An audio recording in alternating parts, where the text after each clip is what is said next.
When fitting the power pack onto the bracket, make sure it clicks into place. To turn on the power pack, press the battery button and then hold the middle display button until the display turns on. If it's dark, press the plus button to turn on the backlight.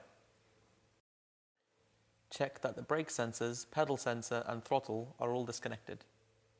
Connect the motor wheel to the handlebar mount and make sure that the connector is completely inserted. To check that the motor wheel works, turn on the power pack, lift the front wheel off the floor, hold down the minus button to put the bike into walk mode, and the front wheel should spin. Next, check that the pedal sensor is installed correctly with the sensor aligned to the magnets. Connect the pedal sensor to the handlebar mount. Connect the power pack to the bike and set the PAS to level 1.